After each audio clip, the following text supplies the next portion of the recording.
जी, जय नमोस्तु। तत्तं शनन्द्यानन्दिमौ चेयनिनन्दिशः परमितत्पदविन्दपौ नमियो सिद्धिशुभा गुरुवेशः गुपतिरुई गुपतिज्ञान सहकार तारण तरण समर्थ मुनि गुरु संसार निवा धर्म जुतौ जिनवरहि अर्थ तियरिथ जो भय विनाश भव जो मुन्हो ममल ज्ञान पर लो। देव को गुरु को धर्म को बारंबार नमस्कार हो। श्री तांत्रण शाकोचार्य जी के मंगलाचरण लेते हैं अपन। देवी देवं नमस्कृतं लोकालोके प्रकाशिकं त्रैलोक्यं भुवनार्थं ज्योति ओंकारं च विन्दिते ओं ह्रियं श्रियं चिन्ते शुद्धसद्भावपूर्णितं सम्पूर्णं स्वयं रूपं रूपातीतविन्दे बोलिए आचार्य प्रवर सतगुरुवर संत तारण तरणमलाचार्य जी महाराज जी की जय हो जय हो जय हो जय हो। बहुत आनंद बरस रहा है इस समय चारों तरफ। मंदिर विधि के शिविर से जो जन जागरण हो रहा है वो जन जागरण अपनी जगह है, और आध्यात्म की गंगा बरसते बरसते जो मंदिर विधि का शिविर ऑनलाइन लगा उससे जागरण, उसके बाद ऑफलाइन शिविर जो चल रहा है उनसे जागरण, और ताड़मी पाठशाला पे दिन रात जो जिनेंद्र परमात्मा की वाणी का अमृत बरस रहा इससे जागरण। ऐसा लग रहा है इस समय देख के कि चेतना थोड़ी जाग रही है, हमारी चेतना जाग रही है, किसी की जागे या ना जागे हमारी चेतना जाग रही है। और चेतना के जागने का नाम ही मोक्ष का मार्ग है। अपन बहुत आसानी से पढ़ लेते हैं, बहुत आसानी से कह देते हैं भैया, क्या कह देते हैं आसानी से, क्या पढ़ लेते हैं आसानी से भैया, क्या कहते हैं कि मूर्छा का नाम परिग्रह है भाई। क्या कहते हैं बहुत आसानी से कि संसार में मूर्छा का नाम परिग्रह, अर्थात जो मूर्छित है, जो जागा नहीं है, जागने का अभिप्राय नींद से जागने से नहीं है, मोहे नींद से के जागने से, जो जागा नहीं है, जो मोहे नींद में सो रहा है भैया, वो ही पूरे संसार के परिग्रह को इकट्ठा करके रखा। अब आप कहोगे भैया मोहे नींद में सोने वाला पूरे संसार के परिग्रह को एकत्रित करके रखा है, मतलब उसकी भावनाओं में जब तक पर पर्याय को ग्रहण करने की भाव है भैया, तो उसे तीनों लोगों का परिग्रह है। हम आपको थोड़ा सा चिंतन की दिशा थोड़ी सी इस ओर मोड़ना चाह रहे हैं। क्या मोड़ना चाह रहे हैं भैया कि जब तक इस जगत में जितने भी ये संसारी जीव हैं, इस संसार में रहने वाले ये संसारी जीव, इस संसार में विचरण करने वाले ये संसारी जीव, ये परिग्रह किस प्रकार से जोड़ रहा है भाई। अपन कह रहे हैं ना कि मिथ्या दृष्टि जीव अर्थात अज्ञानी मूर्छित जीव क्या कर रहा है भैया, अनंत संसार का आश्रय बन कर रहा, अनंतानुबंधी कसाय के चक्र में घिरा हुआ है भाई। तो अपन इस बात को समझने का प्रयास करते हैं कि ये अनंत संसार का परिग्रह कैसे इकट्ठा कर रहा।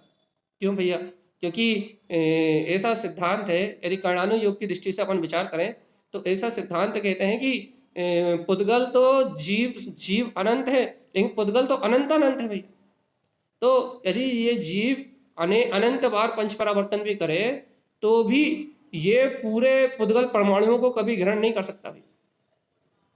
अर्थात अब अपन कहते हैं मैं सामान्य में अपन तो ये कह देते हैं कि मैंने इस जगत में कोई भी परमाणु ऐसा नहीं रहा जिसे अनेक बार ग्रहण नहीं किया, नहीं छोड़ा। ये कहने की बात है, कहने की अपेक्षा। अध्यात्म की दृष्टि से यदि चर्चा करेंगे तो ऐसे ही कहने में आएगा। इस लोक में ऐसा कोई भी पुद्गल परमाणु नहीं है जिसे मैंने ग्रहण नहीं किया हो, नहीं छोड़ा। ये अध्यात्म की भाषा है। यदि अपन जो चिंतन हम करना चाह रहे हैं या उस चिंतन से यदि अपन कर्णानु योग के विषय पे जाएं थोड़ा गहरा विचार करें तो पुद्गल जीव से अनंत अनंत है भाई। तो सब जीव चाहे कितना ही पुद्गल को ग्रहण कर ले, लेकिन कभी भी संपूर्ण पुद्गल को ग्रहण नहीं कर सकता, क्योंकि कई वर्णाएं ऐसी रह जाएंगी जो आग्रहित ही रह जाएंगी, जो वो ग्रहण ही नहीं कर पाएगा। तो यहाँ क्या कह रहे हैं भैया, क्या सावधानी बता रहे हैं कि अपन ने ग्रहण नहीं की वो वर्णाएं, लेकिन फिर भी जो ग्रहण करने का भाव है, मूर्छा है, पर को ग्रहण करने का भाव है, जो मूर्छा है, उस मूर्छा का नाम परिग्रह है। आपने नहीं ग्रहण की, इसका मतलब ये नहीं है कि आपको क्या बोलते हैं, परिग्रह नहीं है। अपन क्या सोचते हैं, हमने घर में रखा है इसका नाम परिग्रह, हमने घर में रखा है इसका नाम परिग्रह नहीं है। घर में रखा हुआ द्रव्य, तो घर में रखा हुआ जो पुद्गल का पिंड है या फिर शरीर आदि जो है, वो तो कर्मों का स्कंद रूप परिणाम है भैया, वो कर्म पिंड अवस्था है। जो घर में रखा है, जो परिवार में रखा है, जिसे हम निरंतर जोड़ने की अभिलाषा में लगे हुए हैं, वो सब क्या है भैया, वो सब पुद्गल पिंड अवस्था है। वो तो अपनी तत्समय की योग्यता से होने वाला स्वतंत्र परिणमन है भैया। जो घर में रखा है आपके, जो आपके परिवार में आपको दिखाई दे रहा है, जो संपदा दिखाई दे रही है, जो संयोग दिखाई दे रहा है, आपको ये स्वीकार करना होगा। क्या स्वीकार करना होगा कि ये जो कुछ भी रखा है वो तो द्रव्य है। कौन सा द्रव्य? पुद्गल द्रव्य, जड़ द्रव्य है भैया। ये जो कुछ भी रखा है ये जड़ द्रव्य है, और अपन क्या कर रहे हैं भैया, निरंतर इस जड़ को ग्रहण करने के लिए लालायत हैं भैया, जड़ को ग्रहण करने के लिए। और सुनो जीवात्मा, जब तक हम इस प्रकार से जड़ को ग्रहण करने के लिए लालायत है, तब तक इसका नाम ही परिग्रह है। परिग्रह वस्तुओं से नहीं मापा जाएगा, परिग्रह व्यक्तियों से नहीं नापा जाएगा, परिग्रह आपकी बाहर की संपदा से नहीं नापा जाएगा। तो परिग्रह कैसे नापा जाएगा? अपनी मूर्छा परिणाम से। और हमने ये इतना लंबा चौड़ा उदाहरण क्यों दिया? चेतना की महिमा कहने के लिए, जागरण की महिमा कहने के लिए इतना लंबा चौड़ा उदाहरण दिया हमने आपको। क्या कि मात्र जागने से ही क्या हो सकता है भैया? आत्म जागरण से ही इस परिग्रह से मुक्ति मिल सकती है। गुरु के उपदेश से, ये जनन भगवान की वाणी से, ये अमृत में धर्म उपदेश से, इस धर्म उपदेश से ही, ये सर्वज्ञ की वाणी से ही अपनी चेतना जाग सकती, सजग हो सकती, सजग। और जीवात्मा अपनी चेतना जब सजग होगी, जब अपनी चेतना जागेगी, जब इस संसार पर्याय भाव से, इस संसार परिभ्रमण के भाव से मेरे जीव को मुक्ति मिलेगी। सजग होना है अपने को, सजग किसके लिए सजग होना है? अपने आनंदमय स्वभाव को अनुभव करने के लिए, अपने ज्ञान घन स्वभाव को अनुभव करने के लिए अपने को सजग रहना है, सावधान रहना भी। और जब ये जीव सजग रहता है, सावधान रहता है, अपनी मस्ती में मस्त होता है भैया, आत्मबोध में जागता है, आत्मबोध में चेतता है, तब ये मूर्छा से जैसे ही उठता है, वैसे इसका परिग्रह अपने आप छूटता है। परिग्रह छूटने का नाम है ममत्व छूटना, पर भाव से ममत्व छूटना। राग आदि में, राग आदि जो विषय हैं, अनंतनवंती कसाय आदि से राग आदि जो विषय हैं, उन राग आदि विषयों से वैराग का चिंतन होना, उन राग आदि विषयों से विरक्त होने की भावना होना, पंच इंद्रियों में सुख की भासना को छोड़ना। और क्या निर्णय करना भैया कि पंच इंद्रियों में सुख नहीं है, सुख आत्मा का त्रकालिक स्वभाव है। देखिए, हम आपसे यही कह रहा है कि इस समय जो क्रांति घट रही है, चाहे वो शिविरों के माध्यम से घट रही हो, चाहे वो धर्मोपदेश के नाम पे घट रही हो, ये जो क्रांति घट रही है वो क्रांति चेतनता के लिए है, सजगता के लिए। और इस क्रांति में, इस सम्यक्ति की क्रांति में, इस वीतराग धर्म की प्रभावना क्रांति में भैया, जो जितना चाहे उतना आनंद लूट ले, जो जितना चाहे उतनी जल्दी चेत जाए। देखो भैया, अपन कहते हैं ना भैया, काल अपनी गति से परिणमित हो रहा। बहुत सारी बात कह रहे हैं हम आज आपसे, क्या कि काल अपनी गति से परिणमित हो रहा है भैया। और काल पंचम है और चपल अनिष्ट है। काल पांचवा है, पंचम है, दुखम काल है। और यहाँ मन वचन काय की चपलता होने के कारण से अनिष्ट भाव का ताता लगा हुआ है भैया। ताता का मतलब समझते हैं? मेला। मेला का मतलब नहीं समझ में आता, तो निरंतर से अशुभ भाव चल रहा है भैया। क्या क्या हो रहा है भैया? पंचम काल होने के कारण से चारों ओर जो प्रवृत्ति है वो हिंसात्मक प्रवृत्ति है, वीतराग धर्म से विपरीत प्रवृत्ति है भैया। ये कैसे हिंसात्मक प्रवृत्ति है? कोई किसी में कोई आपस में प्रेम वात्सल्य ना होकर राग देश की पूर्ति की भावना है, छल कपट मायाचारी की भावना है, तो चारों तरफ का जो वातावरण है वो वीतराग धर्म से विपरीत है। चौथा काल होता, भगवान का समर्षण लगा होता, तो 6 ऋतु के पुष्प खिल रहे होते और आनंद में भगवान की वाणी खिल रही होती, केवली परमात्मा होते या फिर शुद्ध केवली होते या भावलिंगी मुनि होते, जन जन को वीतरागता का संदेश सुनाते, तो वातावरण और आनंद की दशा और कुछ होती हुई। लेकिन वर्तमान में काल के अपेक्षा से अपन जिस काल में है, जिन भाव का अपन सामना कर रहे हैं, जिस क्षेत्र की स्थितियों का अपन देख रहे हैं भैया, वो क्या है भैया, वो चपलता का काल है भैया। तो कैसा काल है वो, अनिष्ट परिणामों में परिणति वाला काल है भैया। काल ही ऐसा है, काल दोष है भैया। अब इस काल में अपने को अपने परिणामों की दशा देखना भैया। और देखो, इस काल में परिणाम उसके सुधरेंगे, इस काल में परिणाम उसके सलटेंगे जो चेत जाएगा, और जो नहीं चेतेगा ना भैया, उसके परिणाम जैसे परिणमन चल रहा उस अनुरूप माहौल, अर्थात अपन कहते हैं जैसी संगत वैसी रंगत, उसके परिणाम मिथ्या दृष्टियों अज्ञानी जीवों की संगत करने के कारण से उसके परिणामों में समता, शांति और आनंद उत्पन्न होने वाला नहीं है। जैसे विकार की संगत करने से विकार भाव का उदय होता है, वैसे ही ये सत्संग करने से, अमृत में परमात्मा की वाणी सुनने से चैतन्य में सत्य का संग होता है। सत्य संग अर्थात सत्य का संग अर्थात जिनेन्द्र भगवान की वाणी का श्रद्धान होता है। अपन कहते हैं सत्य है, ध्रुव है, प्रमाण है, वीतरागी भगवंतों द्वारा कहा हुआ है जिन उपदेश सत्य है, स्वीकारता की बात है। यहाँ सत्य है, ये शाश्वत है, ध्रुव है, प्रमाण है, और भगवान आत्मा साथ में ये भी लगा देते हैं और मुझे स्वीकार है। लेकिन जब सत्य है, ध्रुव है, प्रमाण है कह रहे हो, तो सत्य, ध्रुव, प्रमाण वही कहेगा जो स्वीकार करेगा। और भैया जो स्वीकार नहीं कर पाएगा वो सत्य कैसे कहेगा।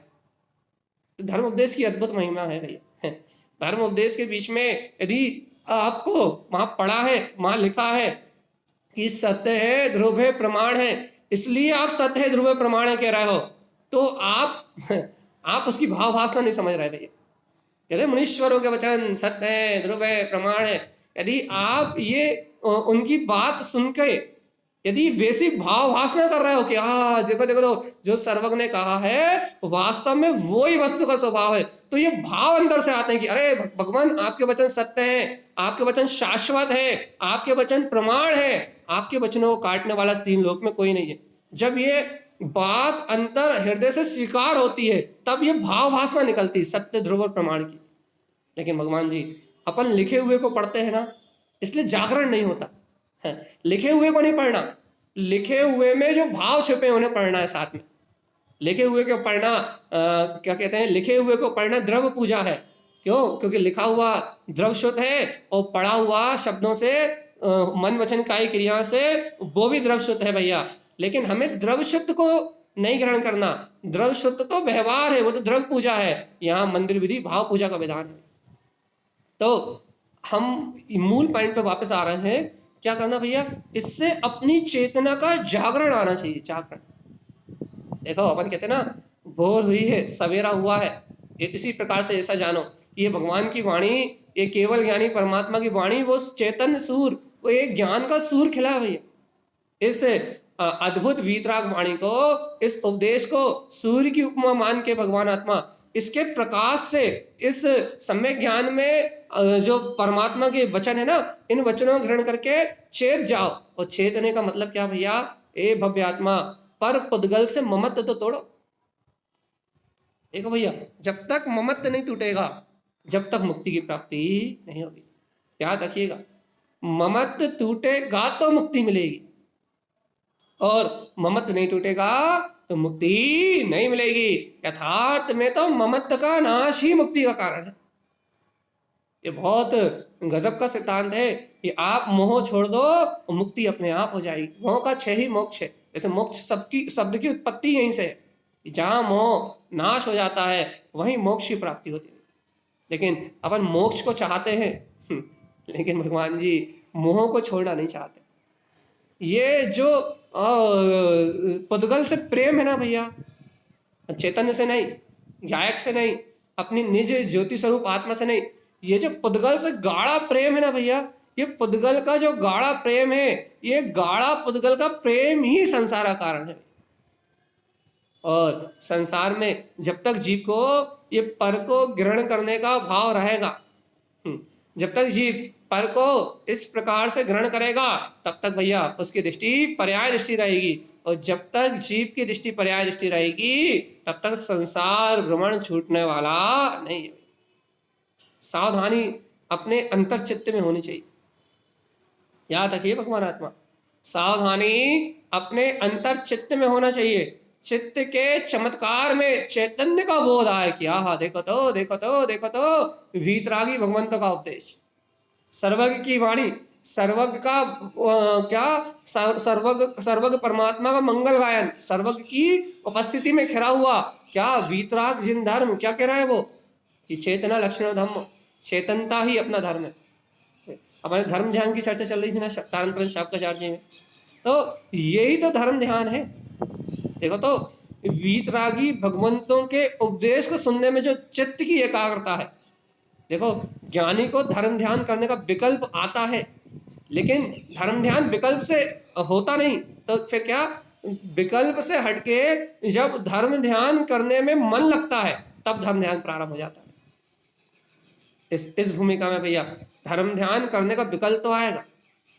धर्म ध्यान करने के लिए अंतर से प्रेरणा तो मिलेगी, अशुभ पाप आदि से हटके पुण्य आदि शुभ आदि भाव में क्या बोलते हैं रत होने के लिए इच्छा तो होगी भैया।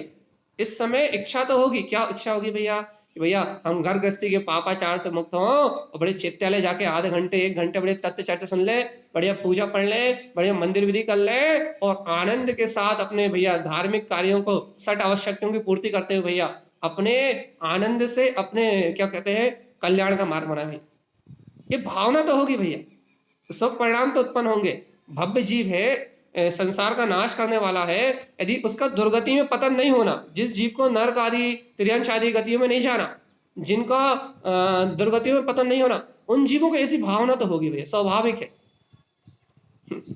ऐसे कहते हैं ना भैया कि स्वाभाविक है, सदाचारी को सदाचार के भाव तो आएंगे। जैसे जैसे अपन कहते हैं ना कोई दुराचारी जीव हो तो उसे दुराचार के भाव आएंगे, स्वाभाविक है भैया। क्यों स्वाभाविक है? क्योंकि वो दुराचारी है तो दुराचार के भाव आएंगे। ऐसे ही कोई यदि सदाचार में जीवन जी रहा है तो उस सदाचारी जीव को सदाचार के आचार विचार तो आएंगे ही भैया। ये विचारों का आना तो सहज परिणमन है। तो भैया अब जब ये विचारों का आना सहज परिणमन है, लेकिन भगवान आत्मा सावधान सावधान, धर्म इन विचारों से भी पार है। धर्म इन विचारों से भी पार है, मतलब धर्म वीतरागी भगवंतों की वाणी को स्वीकार करके ममत्व भाव को विध्वंस करने का नाम धर्म है भाई। अपन ऐसे वीतराग धर्म के पोषक है, पोषक मतलब अपन ऐसे वीतराग धर्म का पोषण करने वाले श्रावक है भैया, जहां मात्र मात्र मात्र मात्र अहिंसा कोई धर्म कहा है भैया। और बात तो इतनी सी है कि जितनी हिंसा की कमी है, जितनी अधिक अहिंसा है उतना अधिक वीतराग धर्म है। मन की हिंसा, वचन की हिंसा, काय की हिंसा, द्रव्य हिंसा, भाव हिंसा, इन सब हिंसाओं से मुक्त भैया, एकदम मुक्त। देखो बार बार कह रहे हैं भैया, एक बात बताओ, जितना अधिक राग देश होगा मेरे अंतर में उतनी अधिक हिंसा होगी भैया। जितना अधिक राग देश होगा उतनी अधिक छल कपट मायाचारी होगी। ये सिद्धांत ही है कि जीव के अंतर में जितना विकार है, अर्थात जीव यदि मिथ्यास से लबालब है, यदि जीव मोह में लबालब है, तो उसके जीवन में राग देश छल कपट मायाचारी और हिंसा का परिणमन होगा ही होगा। क्यों? क्योंकि हिंसा का उत्पत्ति स्थान, तारण स्वामी ने भी कहा ना अपने ग्रंथ में, असत्य सहितोपि हिंसा। हिंसा हमेशा असत्य के साथ, झूठ फरेब के साथ ही उत्पन्न होती है, सत्य के साथ हिंसा नहीं होती। तो ये क्या कहना चाह रहे हैं भैया कि जितना भी अपने को ये मूर्छा का भाव है, परिग्रह का भाव, भाई कौन सा परिग्रह? पर को ग्रहण करने का, ये पर से ममत्व का जो भाव है, पर को पुद्गल को ही अपना मानने का जो भाव है, ये जितनी गहरी मूर्छा है शरीर आदि द्रव्य कर्म, भाव कर्म, नौ कर्म, क्रियाकांड आदि पर भाव में, शुभ अशुभ परिणामों में जितनी अधिक तन्मयता है उतनी ज्यादा मूर्छा है। और भव्य जीव जितनी ज्यादा मूर्छा है उतनी भैया सावधान, उतना अधिक काल के लिए दुर्गति में जाओगे। याद रखना जीवात्मा, इसलिए सिर्फ चेतना का महत्व बताना है बस। कि ये सारा जो समय है चेतने के लिए है। जो अभी आपको संयोग मिल रहा है, जो अभी अपने को निमित्त मिल रहा है, जो अभी अपने को धर्म उपदेश की गंगा बहती दिख रही है, ये समय चेतने का है। और भगवान जी इस समय जो चेत गया है, इस बहती गंगा में जिसने हाथ धो लिया, जिसके अंदर में चेतना का जागरण हो गया, जिसका विवेक का जागरण हो गया, जिसके अंदर में सम्यक की रुचि जाग गई, जिसके अंदर में भैया आत्म कल्याण की भावनाओं ने ज्वर पकड़ लिया कि नहीं भैया, ये भाव व्यसनों में बर्बाद करने के लिए नहीं, ये भाव विशेष सुख में नाश करने के लिए नहीं, ये भाव धन दौलत पुत्र परिवार के संरक्षण के लिए नहीं है भैया। क्यों नहीं है? क्योंकि इनका संरक्षण तो पुण्य पाप से होता है, इनका संरक्षण करने वाला मैं हुई नहीं। ये भाव तो मात्र आत्मचिंतन करके चिंतामणि महारत्न को भैया अपने आत्मज्ञान को प्रगटाने के लिए, यही उपदेश हितकारी है भगवान। ये सच्चा उपदेश ही हितकारी है, जिस उपदेश की धारणा से अनंत अनंत जीव मुक्ति को प्राप्त हुए हैं और होवेंगे। अब कहते मुनीश्वरों के वचन सत्य है, ध्रुव प्रमाण, लेकिन स्वीकार हो तो कहो ना। हृदय आत्मा बोलती, भगवान आत्मा देखो सही कह रहे हैं। ये मंदिर विधि पूरी भाव विधि है, भाव क्रिया भैया। जहां भी बहुमान का प्रसंग आता है वहां जय, जहां भी स्वीकारता का प्रसंग आता है वहां ये सारी क्रियाएं, ये सारे भाव भाषण अपने आप ही होते हैं भैया। और जहां अंतर्वेशी भाव वासना होती है ना, वहां जागरण मानते हैं अपन। जागरण का मतलब क्या भैया? सुबह सुबह आंख खुल जाने का नाम जागरण नहीं। सुनो चेतनात्मा, सम्यक ज्ञान के नेत्र खुल जाने का नाम जागरण। सम्यक ज्ञान के नेत्र अर्थात यथार्थ वस्तु का स्वरूप दिखने लगे, माँ ना दिखे, पुत्र ना दिखे, सब भगवान आत्मा मेरे समान चेतन लक्षण में परमात्मा दिखने लगे भैया। घट घट में कहा ओमकार, घट घट के वैसा घट घट में वो ओमकार में निरंकार वो वीतराग स्वभाव दिखने लगे, वो शुद्धात्म तत्व का दर्शन होने लगे। क्या भैया? कि चारों ओर मेरा दर्शन ज्ञान में स्वभाव ही है। और देखो तो जड़ पदगण अचेतन, बाकी सारे द्रव मुझ जीव द्रव को छोड़ के बाकी सब अजीवत्व में है भैया, सब जड़ भाव में है। चैतन्यता का एक अधिकार किसका है?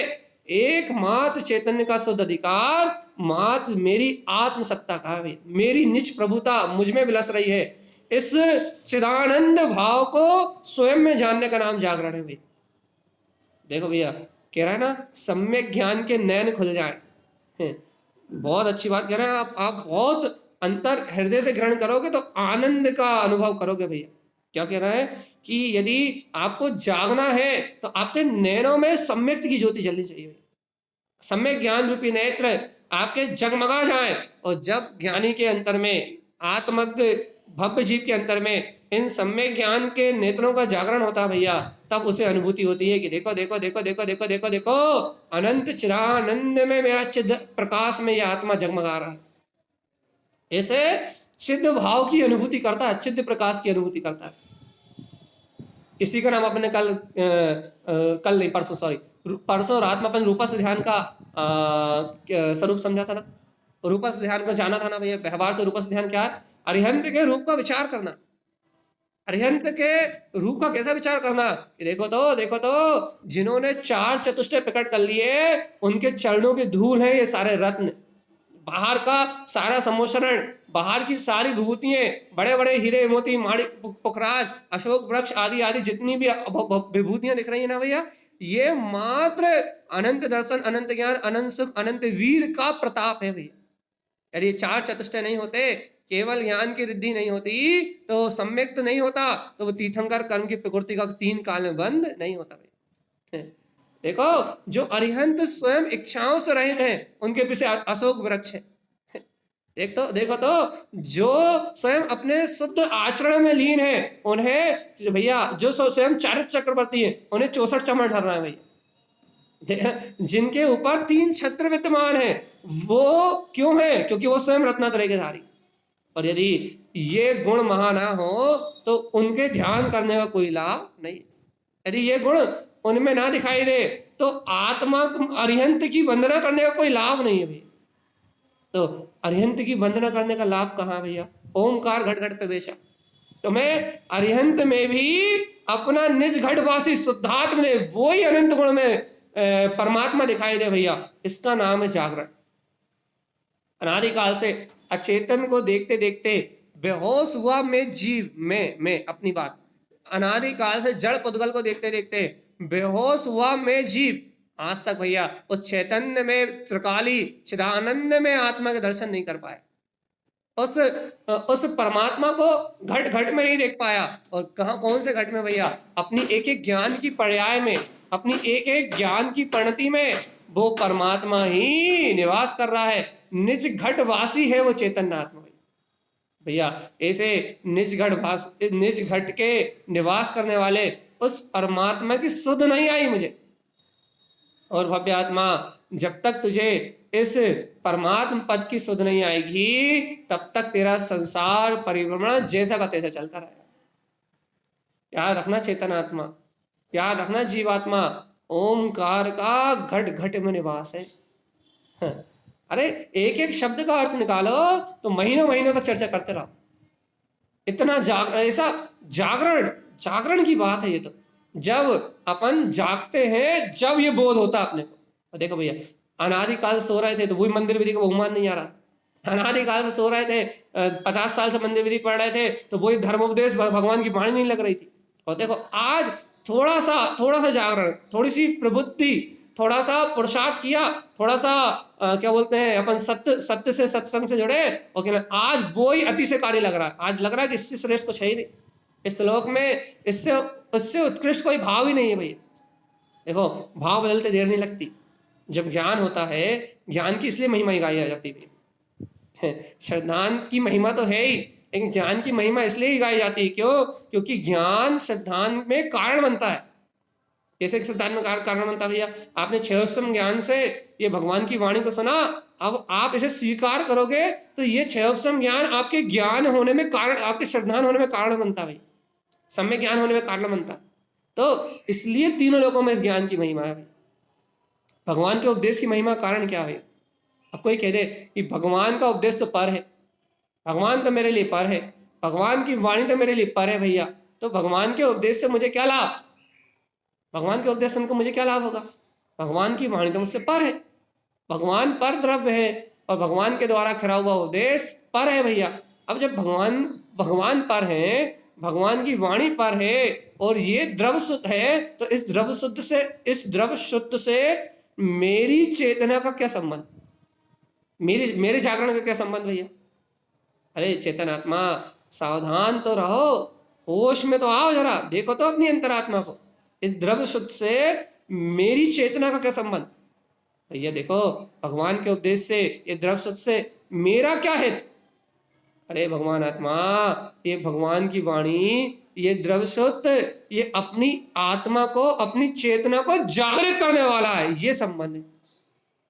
तुझे तेरे ज्ञान, क्षयोत्सम ज्ञान के निमित्त से तेरे ज्ञान का बोध तेरे अंतर में प्रकट कराने वाला है। ओमकार पूरे 52 अक्षरों का सार है। ऐसे ओमकार वेदंती, ऐसे निर्विकल्प आत्म तत्व का वेदन कराने वाला है। ये बोध में आए अपने को, बोध बोध बोध बोध। देखो क्षयोत्सम ज्ञान निमित्त बनेगा भैया अपने प्रयोजन की सिद्धि में, अपने ज्ञान भाव की सिद्धि में, अपने आनंद स्वरूप की सिद्धि में। और जब ये श्रद्धान रूप प्रकटेगा तब भगवान की वाणी स्वीकार होगी। भगवान याद रखना भगवान जी, श्रद्धान सत्य है, मतलब श्रद्धा है, मैं मानता हूं कि भगवान की वाणी सत्य है। ध्रुव है, मैं जानता हूं कि भगवान ने जो कहा है वो कभी पलट नहीं सकता। कादापि काले पृथ्वी चलंती, इन सत्पुरुष वाक्या नहीं चलते भैया। कुछ भी हो जाए, लेकिन भगवान की वाणी चलायमान नहीं होती, शाश्वत है। जो उनने कह दिया, जो उनके ज्ञान में आया है वो ही होगा भैया, प्रमाण है। अर्थात अब भैया अंतर से, हृदय से अनंत ज्ञानियों ने अनुभव करा, अनंत आचार्यों ने अनुभव करा, अनंत ज्ञानी वैसा ही देख रहे हैं और अपनी अनुभूति से भी वैसा ही सिद्ध है। अरे एक बार हृदय से तो मान लो भगवान आत्मा, अंतरात्मा से कहता दो कि ये भगवान की वीतराग में दिव्य ध्वनि, ये भगवान का अमृत में कलश, ये भगवान की दिव्य ध्वनि, यही वास्तव में सत्य है, ध्रुव है, प्रमाण है। अंतर से कह दो एक बार बस। जिस दिन अंतरात्मा से कह दोगे उस दिन से जागरण मान लेंगे भैया। भाई इतना सरल है जागरण कि हम कह दें और जागरण हो जाए। अरे स्वीकारता का नाम धर्म है। यही श्रवण को मूल कहा ना, भगवान की ओमकार में वाणी को सुनने का, श्रवण करने का यही आधार स्तंभ है भैया, मूल मूल मूल। लेकिन भैया ज्ञानी इस मूल को, ज्ञानी इस परंपरा से जो वीतराग धर्म का है, इस वीतराग धर्म को ये ज्ञानी कब स्वीकार करता है, कब उसकी अनुभूति का विषय बनता है भैया? ये अनुभूति का विषय जब बनेगा जब ज्ञानी अपने अंतर में इस प्रकाश को अनुभूति में स्वयं जाने कि हाँ है ऐसा परम तत्व, ऐसी परम सत्ता है, ऐसा पूर्ण प्रकाश मेरे अंतर में है। जब निर्दोष भाव से अपने आत्म स्वभाव को जानेगा तब जीव को बोध होगा भैया ये देखो देखो देखो देखो ये ज्ञान में आत्मा ही चित्त प्रकाश में है। देखो बात तो तत्व को ग्रहण करने की है बस। जीवात्मा सुन रहा है कि नहीं? बात तो आत्मबोध को प्रकट करने की है, तत्व को ग्रहण करने की है। तत्व का श्रद्धान जगाने के लिए अमृत में वाणी है। और कितने कितने अच्छे से हृदय से समर्पित होकर अपन भैया भगवान की वाणी का निरंतर रसास्वादन करना है। इससे इससे अधिक और कुछ नहीं चाहिए। क्या कह रहा है? अपने ऐसे चैतन्य स्वभाव की स्वीकारता, वीतरागी भगवंतों के उपदेश की स्वीकारता के अलावा और अपने को और कोई मार्ग नहीं चाहिए भैया, यही मार्ग है बस।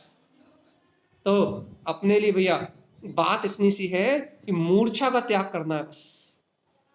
मूर्छा का त्याग करना आपको अभी भी समझ में नहीं आया तो हम सरल भाषा में कह देते हैं ममत्व का त्याग करना, अर्थात और सरल कर दें पर की मान्यता छोड़ना बस। पर को कुछ ना मानना ही साधना है।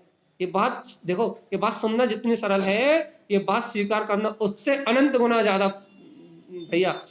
अज्ञानता होने से, जीव की विपरीत रुचि होने से ये बात स्वीकार करना उतनी अनंत गुना कठिन है भैया, क्योंकि हम मानना नहीं चाहते। इसलिए क्या कह रहा है? पर को कुछ भी ना मानने का नाम साधना है भैया। तो भैया अपन निरंतर कुछ ना कुछ मानने में लगे हैं। देखो तो साधना बिल्कुल विपरीत है। यह साधना क्या कह रही है भैया? पर को आप कुछ भी मत मानो, ना अच्छा मानो ना बुरा मानो, ना अपने लिए हितकारी ना अहितकारी, ना इष्ट ना अनिष्ट, ना मेरा ना पराया। पर को कुछ भी मत मानो, आप ब्लैंक हो जाओ, खाली हो जाओ। आप पर की मान्यता से खाली हो जाओ तो आप तो चिद ब्रह्म हो, आप तो शून्य बिंदु सत्ता हो। पर को कुछ ना मानना ही शुक्ल ध्यान है भैया, है ना? जहां पर की कुछ किसी प्रकार की कोई मान्यता नहीं है, महा अरिहंत अवस्था में ज्ञानी अपने आत्म भाव में लीन है, अपनी निर्विकल्प दशा में लीन है। और विकल्प क्यों है? हम भैया हमें विकल्प क्यों चल रहा है भैया? कुछ ना कुछ मान्यता पड़ी है ना। ज्ञान कहीं ना कहीं ज्ञ आकार होके पुद्गल भाव में पर को ग्रहण करने की भावना में रत होके क्या कर रहा है? निरंतर पर को ग्रहण करने के लिए आतुर है भैया। इसलिए अनंत संसार तुम्हारा परिग्रह, और तुम्हारा नहीं मेरा परिग्रह। क्यों? अच्छा बताओ, अनंत संसार मेरा परिग्रह क्यों? क्योंकि पुद्गल को ग्रहण करने, अच्छा देखो हम आपको एक और उदाहरण देते हैं। यदि आपको एक पुद्गल परमाणु को भी ग्रहण करने की भावना है ना तो अनंत संसार का पूरा परिग्रह आपका। और यदि आपको एक पुद्गल परमाणु से भी भिन्नता है ना कि इस पुद्गल परमाणु से मेरा कोई संबंध नहीं है, तो अनंत संसार से भैया मुक्ति अर्थात आपकी चेतना का जागरण भैया। भैया मतलब क्या कह रहा हो? यदि पुद्गल के एक परमाणु से भी भिन्नता होगी और अपने चैतन्य का बोध होगा तो अनंत परमाणु से भिन्नता होगी होगी, क्योंकि चैतन्य का बोध होते ही अनंत पुद्गल परमाणु सारा जगत भिन्न दिखाई देगा, मूर्छा टूटेगी टूटेगी, परिग्रह का नाश होगा ही होगा। और लेकिन भगवान आत्मा यदि संसार में एक भी परमाणु ग्रहण करने की इच्छा है ना तो भगवान आत्मा ये पर को अपना मान्य रूप जो मूर्छा है ये अनंत संसार का परिग्रह अपनी जेब में लेके घूम रहा है। जेब मतलब आत्मा की ये का है संस्कार में लेके घूम रहा है। संस्कार मतलब, अब संस्कार मतलब समझा, मोहिनी कर्म आदि का बंध, घातीय आघातीय कर्मों के पिंड, इसको लेके घूम रहा है भाई। ये अपनी जेब में रख के घूम रहे हैं अपन, घातीय आघातीय कर्मों का पक्ष। और जब तक ये अपन अपनी जेब में रख के घूम रहे हैं, क्या जेब में रख के घूम रहे हैं? क्या? पर पुद्गल को ग्रहण करने की भावना। तब तक जागरण जैसा कोई भाव प्रकट नहीं होगा। सुनो भैया, अपनी अपनी आत्मा का प्रक्षालन करना हो तो कर लो। अपने हृदय में यदि चेतना को जगाने की भावना, अपने अंतर में अपनी आत्मा को जागृत करने का यदि भाव अपने हृदय में जानना है तो एकदम सचेत सावधान होके भैया ग्रहण करो इस भाव को। इतना तगड़ा पुरुषार्थ करो, इतना तगड़ा पुरुषार्थ करो कि बस मैं ही वो वीतराग अनंत चतुष्टय का धारी गायक तत्व भगवान आत्मा, जो ज्ञान मात्र सत्ता है, जो गायक मात्र स्वरूप है, वो ही मेरा वीतराग भाव है। और इस भाव को जब ज्ञानी अपने अंतर में नमस्कार करता है तो उसको चैतन्य की जागृति होती, चेतना जागती है। तो चेतना जागती है मतलब भैया चैतन्य का बोध होता है, बोध बोध बोध बोध। देखो भगवान जी एकदम होश में रहना, होश में रहना, होश में रहना, क्योंकि होश का नाम साधना और बेहोशी का नाम मूर्छा। अपन देखो, अपन बच्चों से भी क्या कहते हैं भैया, सुबह हो गई, सूरज निकल गया, उठ जाओ। क्यों? क्योंकि सुबह समय पे नहीं उठोगे तो कहने लगे भैया प्रमादी हो, मूर्छा में डले हो। अकेला मूर्छा में डले हो, तुमने सुबह का सूरज नहीं देखा तो क्या देखा? नित्य नित्य कर्म कब करोगे? उठो, नहाओगे कब, धोगे कब, खाओगे कब, पियोगे कब, ये सब काम कब करोगे? ऐसा कहते हैं ना भैया कि यदि बच्चे सो के ना उठे तो उनसे क्या कहते हैं? मूर्छा में डले हो, प्रमाद में पड़े हुए, बीमार पड़ जाओगे, उठ जाओ जल्दी से, नहाओ धो, स्वस्थ और मस्त रहो, पूजा भक्ति वंदना करो, भोजन भोजन स्नान आदि का कार्य निपटाओ, है ना? क्यों? जीवनचर्या इसी का नाम है भैया। सोने का नाम जीवन नहीं है, जागने का नाम जीवन। भैया कितने अच्छे से कहते हैं अपन। लेकिन देखो ये जिनवाणी माँ ये अपने को बालक मानती भैया। जिनेंद्र परमात्मा अपने को एक छोटा बालक मान रहा है। छोटा बालक क्या करता है? अज्ञानता के कारण से चंद्रमा को पकड़ने की कोशिश करता है, पानी में जल बिंदु को पकड़ना चाहता है, चंद्रमा को पकड़ना चाहता है, सूरज की लालिमा को पकड़ना चाहता है। ऐसे ही अज्ञानी जीव ये भौतिक इंद्रिय सुख को, इंद्रिय विषयों को, इच्छाओं से, कामनाओं से, वासनाओं से, पुद्गल परिग्रह को, पुद्गल परमाणु को, इंद्रिय सुख को ग्रहण करना चाहता है। चलिए जैसे बालक है ना, जल में बिंदु के बुलबुले उठते हैं तो बुलबुलों को पकड़ना चाहता है भैया। तो बुलबुलों को जैसे हाथ लगाए फूट जाएंगे भगवान क्या? या फिर चंद्रमा की चांदनी को अपने हाथ में बंद करना चाहता है, चंद्रमा को उस पानी से बाहर निकालना चाहता है, अपने पास रखना चाहता है। ऐसे भैया ये अज्ञानी जीव पुद्गल को अपने पास रखना चाहता है भैया। जबकि सिद्धांत कह रहा है कि एक पुद्गल परमाणु भी ग्रहण करने की सामर्थ्य तुझमें नहीं। लेकिन मूर्छा का भाव देखो, मूर्छा का भाव देखो, मूर्छा का भाव क्या कहता है? मूर्छित होने का भाव क्या कहता है? ये सारे पुद्गल परमाणु, ये पूरा जगत ही मेरा है, ये एक एक परमाणु को अपने पास रखना चाहता है।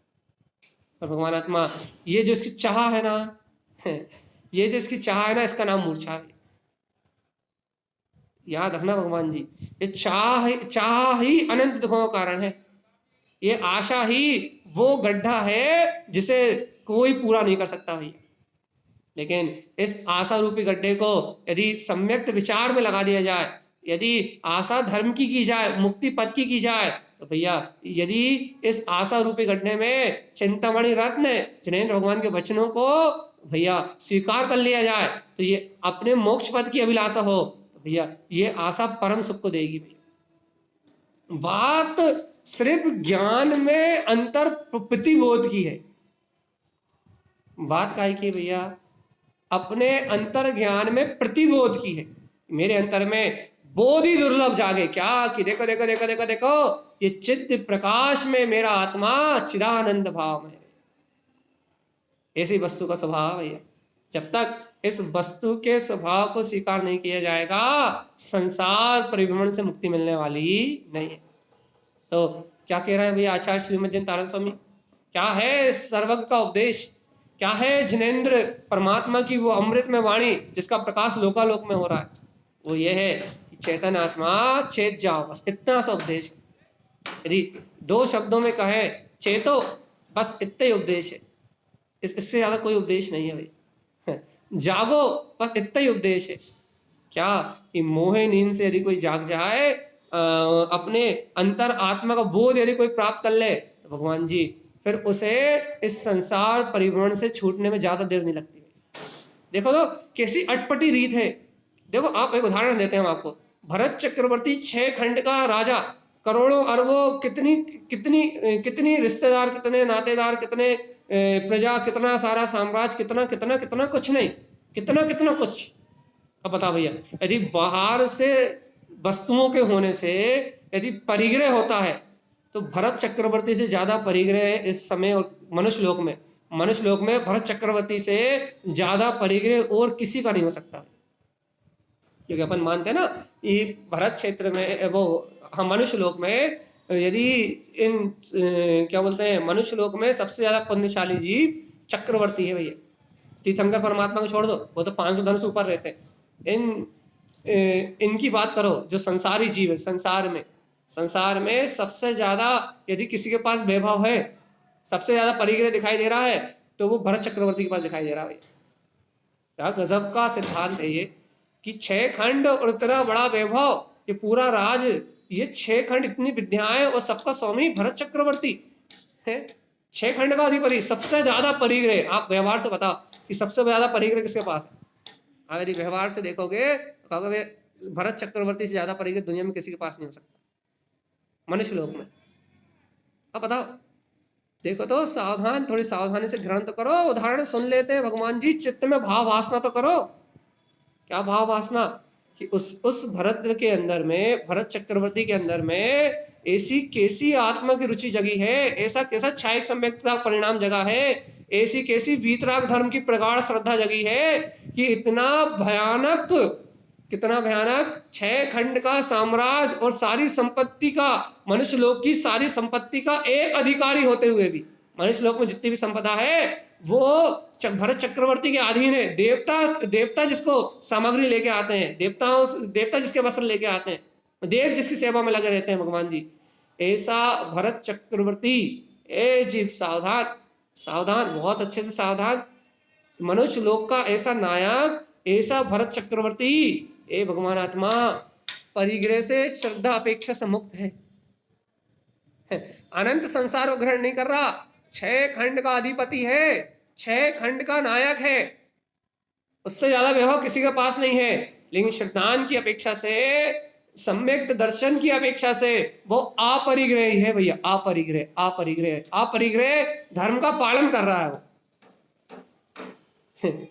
आप इस बात का चिंतन भी नहीं कर पाओगे भगवान आत्मा कि वो अपरिग्रह धर्म का पालन कर रहा है। ए भगवान, इसने अपरिग्रह धर्म कैसे अपना लिया, इसने वीतराग धर्म कैसे अपना लिया?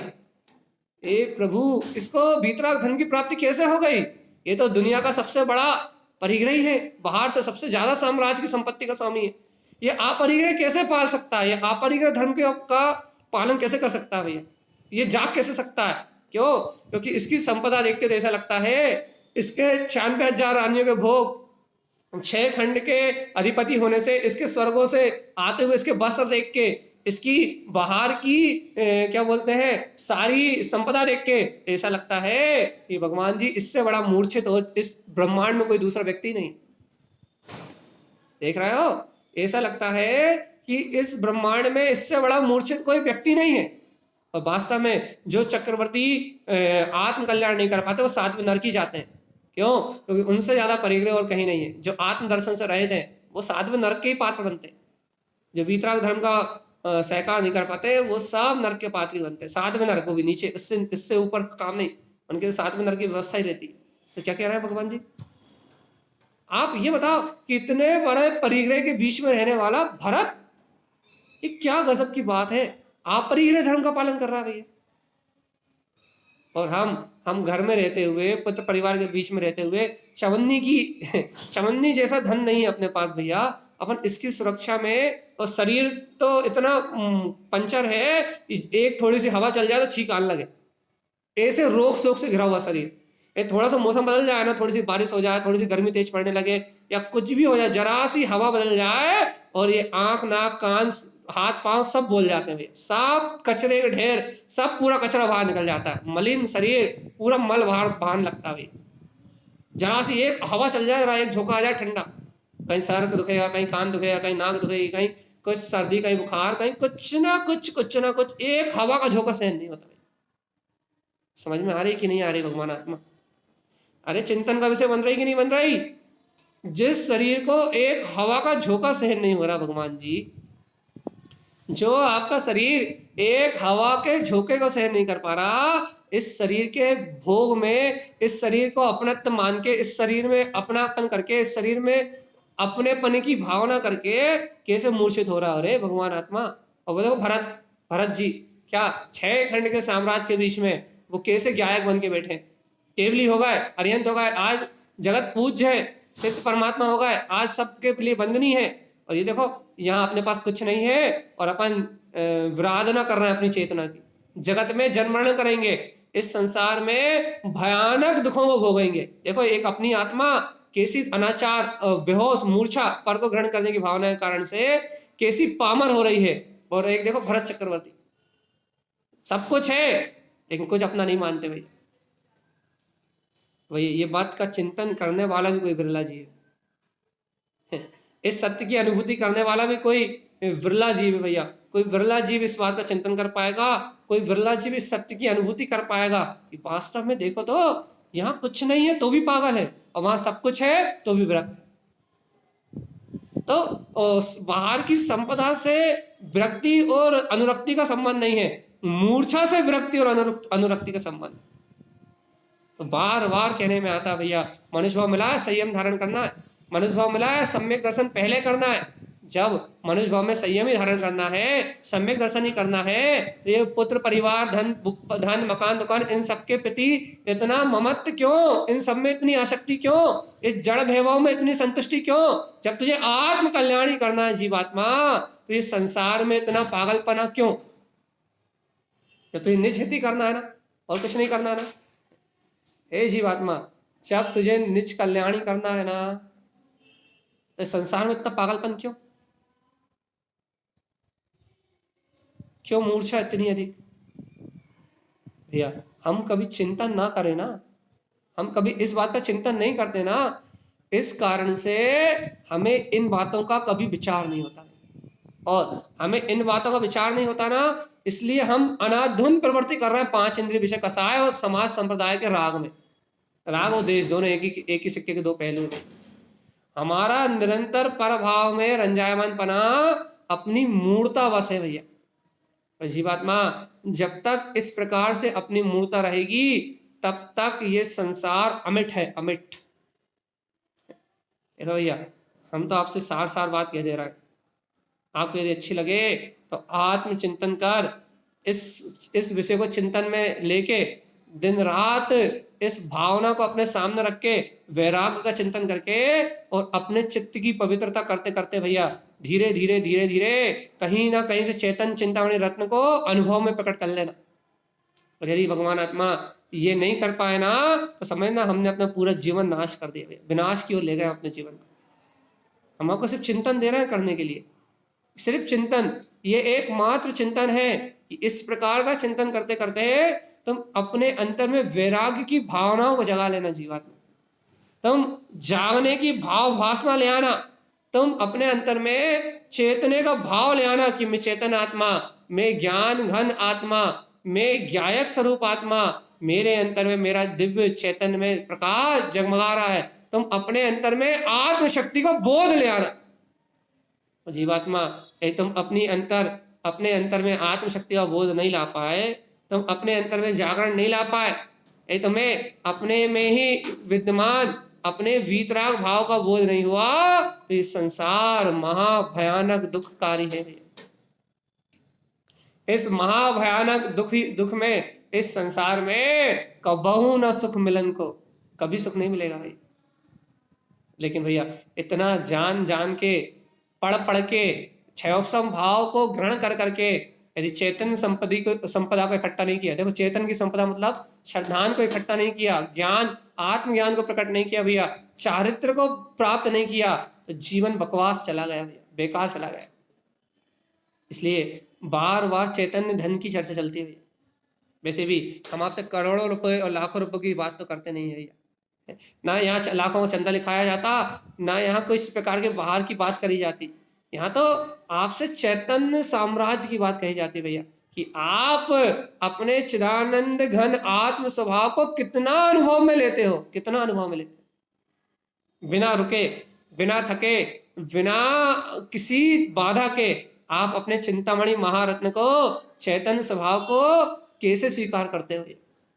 याद रखना भगवान आत्मा, आत्म स्वीकारता ही मुक्ति का मार्ग है। याद रखिए आप, आपको आपके चैतन्य मात्र स्वभाव का सहकार ही मुक्ति का सुख प्राप्त कराने वाला है। याद रहेगा कि नहीं रहेगा, होश रहेगा कि नहीं रहेगा, ज्ञान में भाव में रमणता रहेगी कि नहीं रहेगी। एक उपदेश अनंत प्रवेश, ये एक उपदेश अनंत स्वभाव में प्रवेश कराने वाला है, और इस उपदेश को ही ग्रहण कर अनंत अनंत भवजीवों ने अपने आत्मा कल्याण किया है। अब आपका ज़्यादा समय ना लेके, और हमें भी बाकी रूपरेखा शिविर को देखना है, तो अब आपसे भैया एक छोटी सी बात कह के हम इस बात को पूरा कर रहे हैं। आत्म जागरण ही मोक्ष का मार्ग है, ना इसके पहले कोई मोक्ष का मार्ग था, ना इसके बाद कोई मोक्ष का मार्ग होगा। इसलिए अपन निरंतर उद्गल से विरक्त और आत्मा से अनुरक्त, बस दो ही बात है, पर से विरक्त और आत्मा में अनुरक्त, ऐसे चैतन्य भाव को, चिंतामणि रत्न को अपने अंतर अनुभव में देखें भैया, अपनी आत्म अनुभूति का लाभ करें, और इस संसार पर्याय भाव से, इस परिभ्रमण की धारा से छूट के और अपने निज हित का मार्ग बनाते हुए इस संसार भाव धारा से मुक्त हो जाए। यही श्री मज्जन स्वामी का हम समस्त भव्य आत्माओं के लिए मंगल में उपदेश है भैया। दुलिया आचार्य प्रवर सदगुरु और संत तारन तरन मलाचार्य जी महाराज जी की जय हो, जय हो, जय हो। देखें वैसे तो जहाँ तक हम ऐसी व्यवस्था बनाएंगे